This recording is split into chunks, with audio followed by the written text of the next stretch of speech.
কালো সোনা পেঁয়াজে বীজ উৎপাদন করে স্বাবলম্বী যুবক দীপঙ্কর রায় দিনাজপুর থেকে পাঠানো প্রতিবেদনে থাকছে বিস্তারিত। বাতাসে দোল খাচ্ছে কালো সোনার সাদা ফুল, এ যেন বীজ নয়, স্বপ্নের সোনা বুনছেন দিনাজপুর বিরলের ৩ নং ধামইর ইউনিয়নের মোহাম্মদ মঞ্জুরুল ইসলামের মেজ সন্তান যুবক মিলন ইসলাম। গত ২ বছর ধরে পেঁয়াজের বীজ উৎপাদন করেই হয়েছেন স্বাবলম্বী, আর সারা ফেলে নাম হয়েছে তার পেঁয়াজি মিলন। নয়নাভিরাম পেঁয়াজের এই ক্ষেতে পরম যত্নে ব্যস্ত সময় পার করছেন এই কৃষি উদ্যোক্তা। প্রতিটি ফুলে পরম স্নেহে অন্য ফুলের সাথে পরাগায়ন করছেন। গত বছরের ব্যাপক সফলতার পর এবার স্বপ্ন বুনেছেন চোখে মুখে। ইতোমধ্যে প্রায় ৬ লক্ষ টাকা খরচ করেছেন কালো সোনা উৎপাদনের জন্য।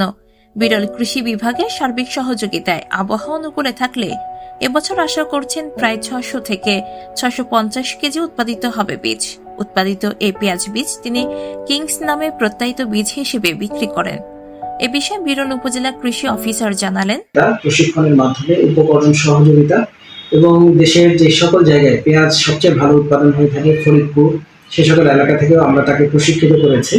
বর্তমানে তিনি পেঁয়াজ এবং পেঁয়াজের বীজ উৎপাদনের মাধ্যমে নিজেকে স্বাবলম্বী করেছেন। অন্যান্য উদ্যোক্তাদেরকে সেখানে আরো উদ্বুদ্ধ করার ক্ষেত্রে অগ্রণী ভূমিকা পালন করছেন।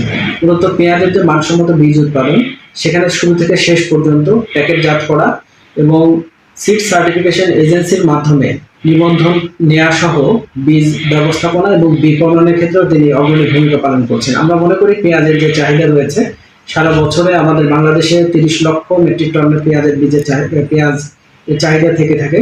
সেই চাহিদা পূরণে অগ্রণী ভূমিকা পালন করবে এই মিলন এবং মিলনের পেঁয়াজের বীজের ক্ষেত্রে।